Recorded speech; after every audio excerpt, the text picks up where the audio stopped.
Capítulo 4. 10 ordens ou simples sugestões? Sei apreciar um homem. Gosto de ver um homem que é homem de verdade. Gosto de ver homens dignos, homens de valor e de caráter. Aprecio um homem de verdade. Disse isso em uma reunião, anos atrás, em uma igreja da Califórnia.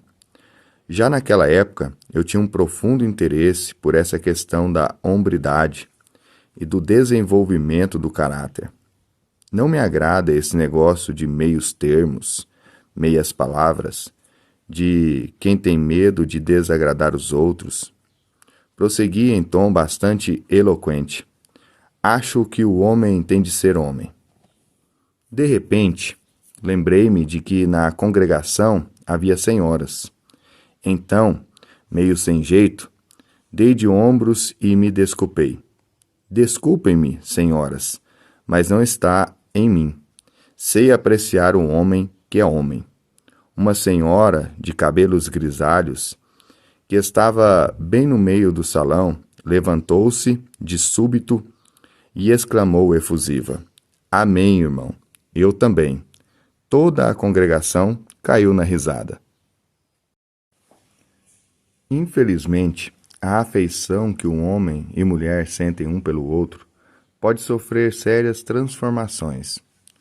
Aquilo que cada um aprecia e admira no outro, até o momento em que se encontram no altar, pode tornar-se detestável tão logo comecem a surgir as dificuldades naturais da vida.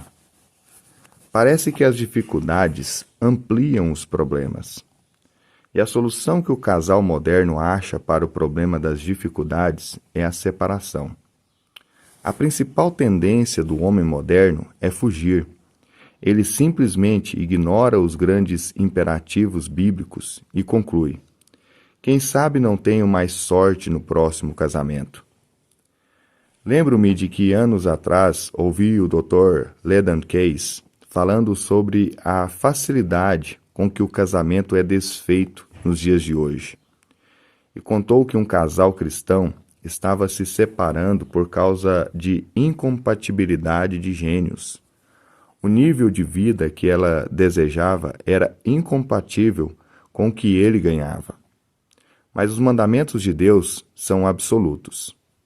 Deus ordena que amemos. O homem moderno confunde amor com desejo. Ele rebaixa o amor ao nível de mera função glandular, como uma reação que tem ao ver um decote ou uma minissaia. Nem toda paixão é necessariamente amor. Nem todo amor traz consigo a paixão. Pelos parâmetros divinos, o amor não é um sentimento e, por vezes, nem proporciona uma sensação agradável. Mas o verdadeiro amor é sempre bom. O amor nasce de uma decisão pessoal nossa. Por isso é um mandamento, e Deus pode ordenar que amemos. De modo geral, o homem ocidental não se sujeita a mandamentos. Ou os evita, ou então rebela-se contra eles. Tenho ouvido muitas e muitas pessoas, tanto homens como mulheres, dizerem: não sei mais amar, simplesmente não consigo sentir nada. Não é verdade. Deus ordena que amemos e nos dá os recursos para amarmos, os recursos dele. Se conhecermos o verdadeiro amor quando o Espírito Santo derrama o amor de Deus em nosso coração, para podermos amar, precisamos submeter nossa vontade à de Deus e deixar que o Espírito Santo derrame o amor de Deus em nosso relacionamento com os outros. Por quê? Porque Deus ordena que amemos. Certa vez, após uma reunião, eu estava parado junto a uma mesa, quando se aproximou de mim um casal com um ar muito feliz. Estavam de braços dados e de instante a instante sorriam um para o outro. Então, o marido contou-me o milagre que ocorrera com eles. Se algum dia o Senhor precisar de alguém que confirme o que acabou de dizer, isto é, que Deus nos dá amor, pode chamar a gente, disse ele. Nosso casamento é um milagre. Durante muitos anos, minha esposa viveu num verdadeiro inferno por minha causa. Eu era infiel, não tinha consideração por ela, minha atitude era ditatorial e egoísta. Achava que a missão dela na vida era proporcionar-me prazer. Nós íamos à igreja. Eu era regente do coro e todos nos viam como uma família exemplar. Mas ninguém me conhecia na intimidade, nem ela. Durante muitos anos, vivi de aparências. Mas afinal, chegamos a um ponto em que ela não aguentou mais e resolveu me largar. Foi aí que acordei e vi como eu era. Então mudei, ou melhor, o Senhor Jesus Cristo me mudou. Confessei-lhe meus erros e o modo como estava vivendo. Arrependi-me sinceramente, com a tristeza segundo Deus. Ele atendeu minha oração e me transformou. Mas aí, minha esposa não me queria mais. Disse que o amor que sentira por mim havia morrido e seria impossível voltar a amar-me. Percebi que ela não estava brincando. Só que agora eu cria num Deus que opera milagres. Então orei e comecei a amá-la no coração, e voltei a agir como nos tempos que a namorava. E Deus me ajudou. Por fim, ela concordou em fazer nova tentativa, já que no fundo cria ser errado divorciar-se. Passamos a orar juntos, a dialogar, e eu amando-a. Sabe de uma coisa? Hoje nós nos amamos mais do que antes. Sou literalmente deslumbrado com Deus. Ele tem poder mesmo para dar vida a algo já morto. Portanto, pode usar nossa experiência como prova de que, se Deus fez esse milagre para nós, pode fazer para qualquer outro. Isso aconteceu numa reunião em Thousand Oaks, na Califórnia. Esse casal ainda está por lá e sempre que tem oportunidade, dão testemunho de que o nosso Deus é um Deus que opera milagres. Deus ordena que nos arrependamos. Faz já algum tempo, fui entrevistado num programa evangélico, uma estação de TV de minha cidade. Durante a conversa, comentei com os apresentadores que Deus me dera a incumbência de ordenar aos homens a que se arrependessem. Instantes depois, durante o intervalo comercial, um dos apresentadores, com o microfone desligado, sussurrou para mim: Não, não, não. Aos cristãos nós ordenamos, mas aos incrédulos nós convidamos. Não, não, não, repliquei, cochichando também. Atos 17:30 diz que Deus notifica aos homens que todos em toda parte se arrependam. Existe uma enorme diferença entre uma ordem e uma sugestão. Quem recebe uma sugestão tem a opção de acatá-la ou rejeitá-la. Mas quem recebe uma ordem não tem opção. Ou obedece ou desobedece. Quando Moisés subiu ao monte, recebeu de Deus uma lista de 10 sugestões? Não. Foram 10 mandamentos. Os pregadores modernos, com essa mania de psicologizar o Evangelho, insistem em que precisamos convidar as pessoas a aceitarem a Jesus. E é claro que, tendo a alternativa de rejeitá-lo, eles o rejeitam.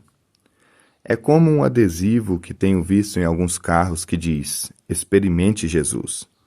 Na verdade, a mensagem que estão tentando passar é: experimente Jesus, você vai gostar. Podemos fazer isso com um refrigerante novo que acaba de ser lançado no mercado, com um alimento que nunca comemos, mas não com Deus. A ordem de Deus é que o amemos, e não que gostemos dele. Ele diz: amai. Quanta petulância essa do homem moderno de insinuar: vou experimentar esse Salvador Jesus. Se eu não me agradar, experimento outro. Ou então dizer: vou me casar. Se não der certo, parto para outra. Como se a gente pudesse experimentar Deus ou o casamento, do mesmo jeito que se experimenta uma roupa nova. Que insolência! Que atitude repulsiva! Quem essa gente pensa que Deus é? Um velhinho trêmulo, sentado numa cadeira de balanço à porta da varanda celestial, fazendo rolar as eiras e deixando a terra dar seus giros em torno do sol?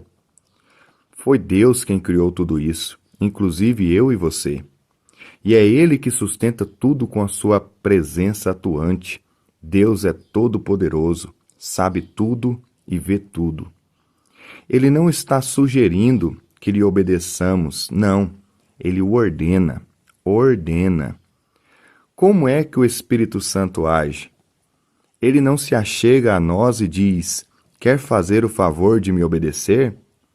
É mediante uma vida de obediência a Deus, o Senhor, que o homem atinge todo o seu potencial e Deus desenvolve ao máximo sua personalidade, seus talentos e caráter.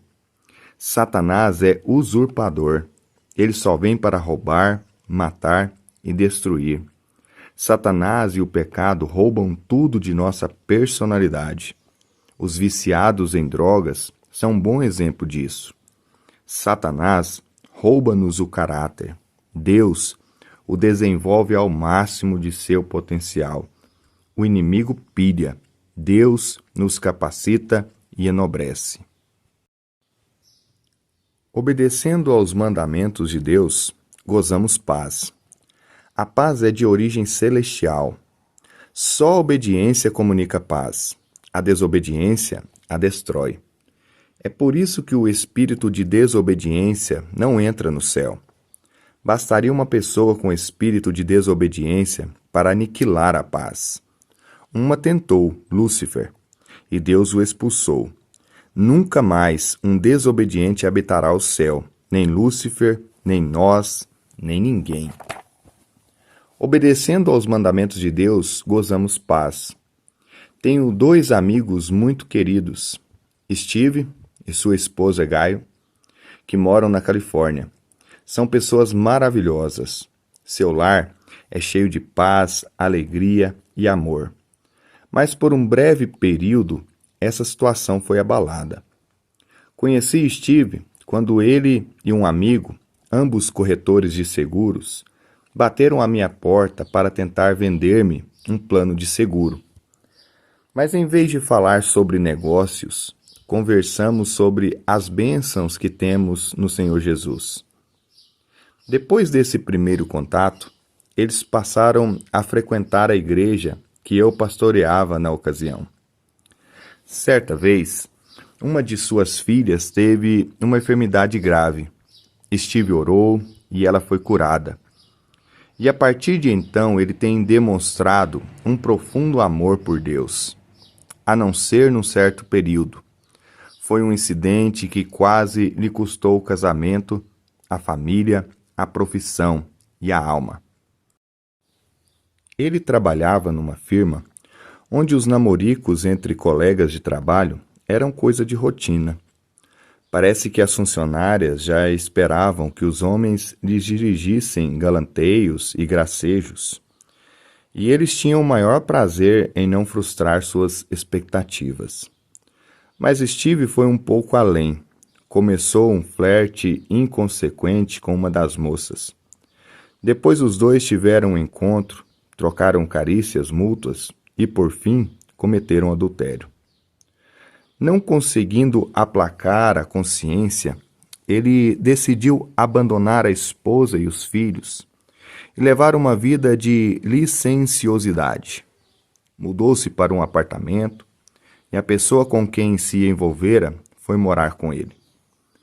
Mas a Bíblia diz o seguinte: as águas roubadas são doces, e o pão comido às ocultas é agradável.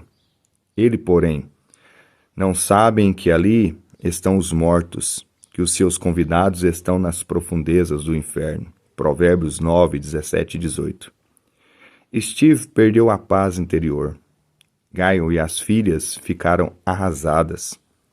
Passaram muitas noites fazendo exames de consciência para ver o que tinham feito de errado, que enganos haviam cometido, como aquilo fora acontecer. Haviam todos perdido a paz, ele, a esposa e as filhas, e por mais que se esforçassem, não conseguiam reencontrá-la. A desobediência trouxera confusão, sofrimento e dor. Acabara com a paz de todos. Mas Gayle conhecia a Deus. Confiava em sua palavra. Tinha uma fé inabalável, persistente. Então, durante essa fase de lutas, ela passou muitas horas em oração e buscou aconselhamento pastoral. Leu muito a palavra de Deus para encontrar nela não apenas a promessa da restauração de Steve, mas também as mudanças a que ela própria teria de submeter-se para poder amar, perdoar e chegar à reconciliação. Era uma verdadeira mulher. Afinal, um dia, Steve foi preso por estar dirigindo alcoolizado. Na cadeia, ele caiu em si, como o filho pródigo da parábola narrada por Jesus. Com profundo arrependimento e sincera tristeza pelo seu pecado, na cela, ele clamou a Deus de todo o coração. E o Senhor ouviu o seu clamor e lhe perdoou. Assim que foi solto, Steve procurou a esposa para lhe pedir perdão e voltar ao seu lar e à sua própria cama. O processo de reconciliação não foi fácil para nenhum deles. Tiveram de orar muito e conversar longamente sobre o pecado dele e os ciúmes dela. Mas conseguiram, e afinal sua casa voltou a gozar a paz de Deus. Hoje esse casal vive como se nada tivesse acontecido. Por isso mesmo, usei nomes fictícios ao narrar essa história. Ainda os visito, porque os amo e tenho prazer na companhia deles. E é impressionante o número de casais que eles têm ajudado, inspirado e levado à reconciliação. Deus ordena que confessemos. Confessar para que seja removido de nós o pecado e para que sejamos revestidos da justiça. Arrepender do pecado e ter fé em Deus são os dois pratos de uma mesma balança. Um pecado não confessado não pode ser perdoado. O pecado só sai de nossa vida pelos lábios. Quem afirmou isso foi meu amigo Campbell McAlpine, e nunca mais me esqueci dessa verdade. Quando falamos aos homens em seminários, é muito importante dizer às pessoas que não basta receber o perdão, é preciso também ser purificado. Se confessarmos os nossos pecados, Ele é fiel e justo para nos perdoar os pecados e nos purificar de toda injustiça. 1 João 1:9. Muitas vezes tenho visto homens arrependerem-se de seus pecados e receberem o perdão, e saem felizes da reunião com sua condição espiritual. Mas depois de algum tempo, repetem o mesmo pecado e voltam a buscar o mesmo perdão. Deus opera da seguinte maneira: primeiro Ele nos perdoa e depois nos purifica, para que sejamos libertos do pecado e não continuemos a praticá-lo.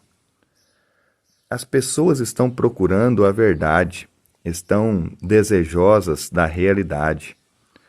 Ao dar aconselhamento, precisamos ter a preocupação de expor sempre a verdade, e assim evitaremos uma atmosfera falsa. Contudo, não basta dizer a verdade, temos de falar a verdade em amor. Conheço muita gente que diz as coisas com toda a franqueza, acreditando estar agindo corretamente. Depois, no entanto, na tentativa de dar impressão de que são muito espirituais, acrescentam: sou da opinião de que temos de dizer a verdade custe o que custar. Por isso, sempre digo o que penso. Por vezes tenho vontade de indagar. E quem está interessado em saber? Em geral, esse tipo de pessoa pode até estar dizendo a verdade, mas raramente a diz em amor. Por outro lado, há aqueles que têm medo de dizer a verdade, receiam magoar os outros ou perder a amizade de alguém.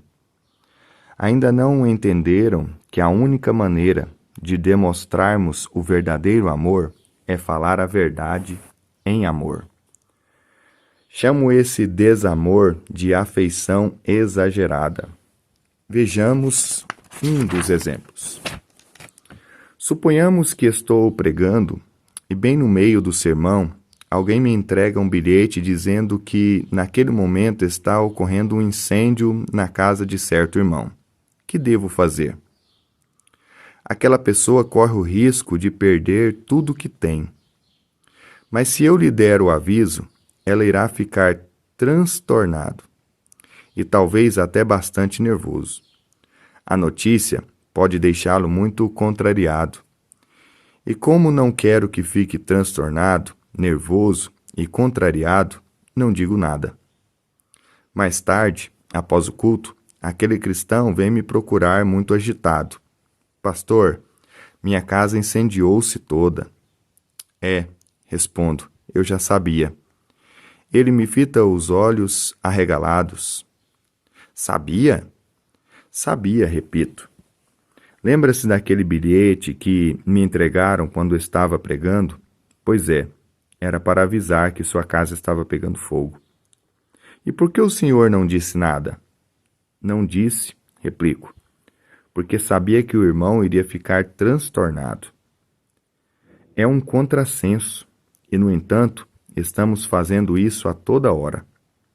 Há mães que desejam o melhor para os filhos, mas acabam estragando-os com proteção exagerada. As mães de atores e modelos mirins são assim. Algumas sogras, na tentativa de ajudar os filhos, também podem prejudicar o casamento deles com esse tipo de afeição.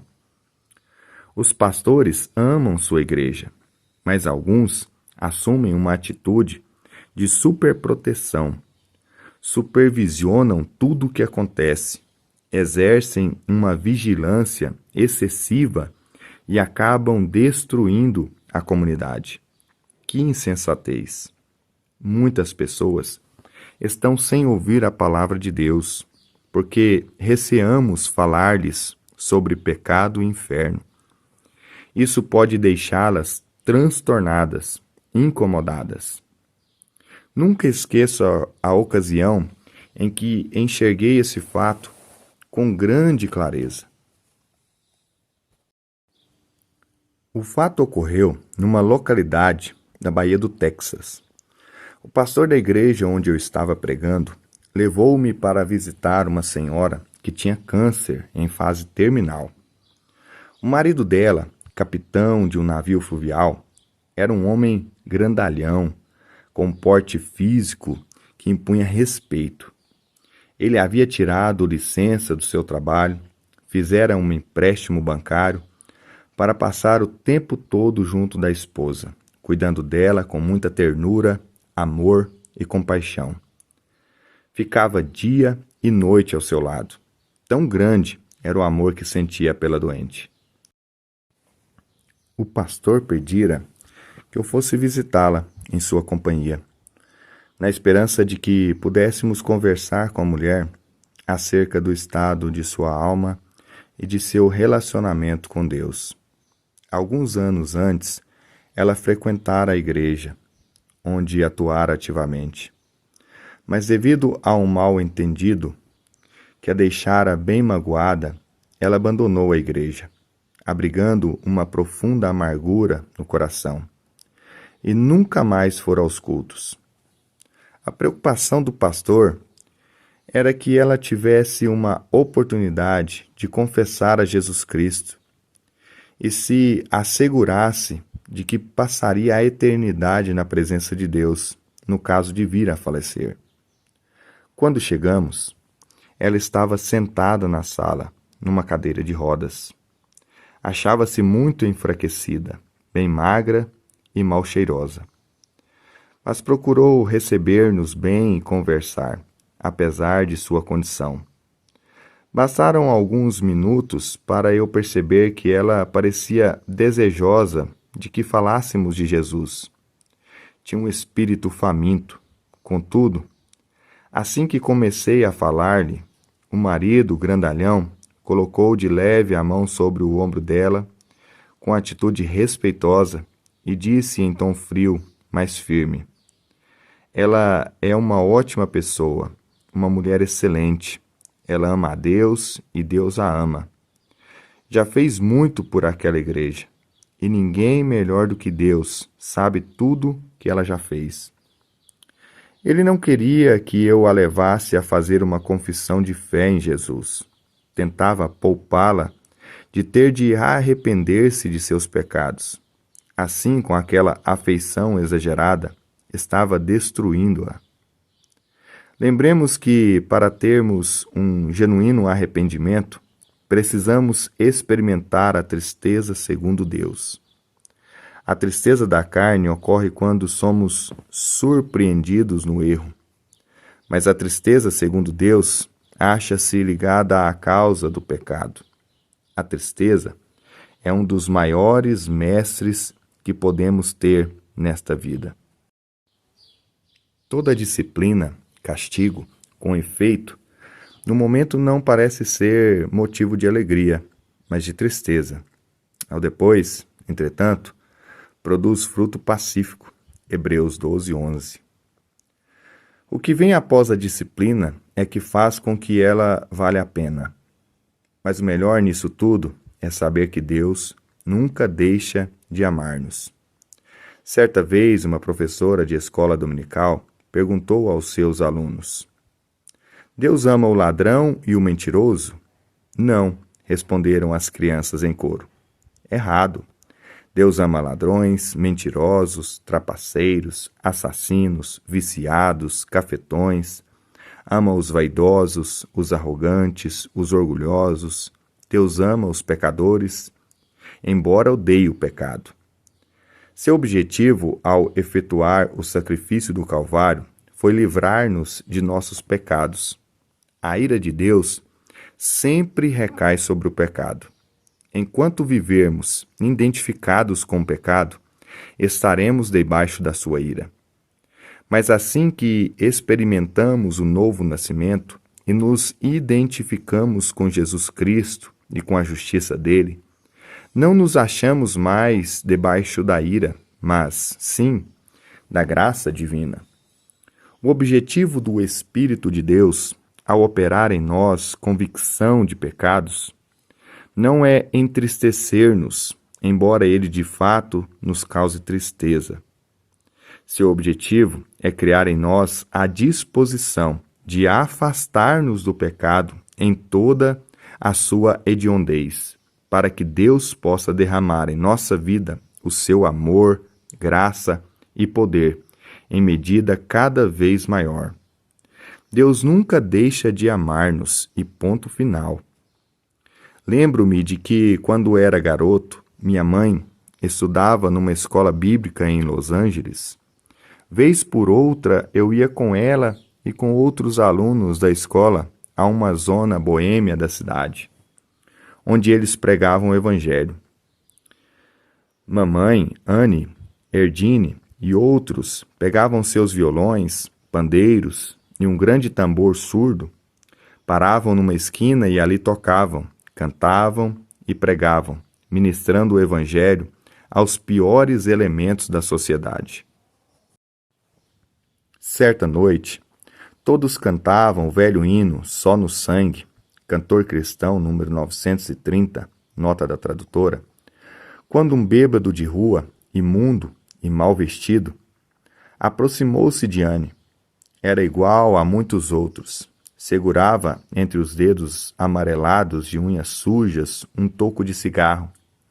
Tinha os olhos baços, vidrados, estava muito sujo, e as roupas largas, evidentemente eram de segunda mão. Exalavam um forte mau cheiro de vinho barato. O homem tocou no braço de Anne, querendo falar-lhe, mas ela afastou-se, repuxando o braço. Ele tocou de novo e insistiu em chamá-la. Afinal, a moça olhou para que ele dissesse logo o que queria. Os outros continuaram cantando. O que vocês estão cantando é muito certo, disse o homem com voz pastosa, rouca e arrastada. Eu sei disso. Só o sangue de Jesus pode me limpar de pecados.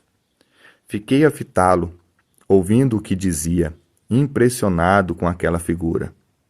Já fui diretor de um seminário, continuou ele. Sei tudo o que estão falando. Mas sabe de uma coisa? Existe uma grande diferença entre ser alvejado por dentro pelo sangue e ser apenas caiado por fora. E em seguida saiu andando meio cambaleante. Mas suas palavras continuam gravadas em minha memória. Ele fora apenas caiado por fora. O pecado não confessado não é perdoado. A sabedoria humana esconde, a divina expõe. O homem caía por fora. Deus nos alveja e nos torna brancos como a neve.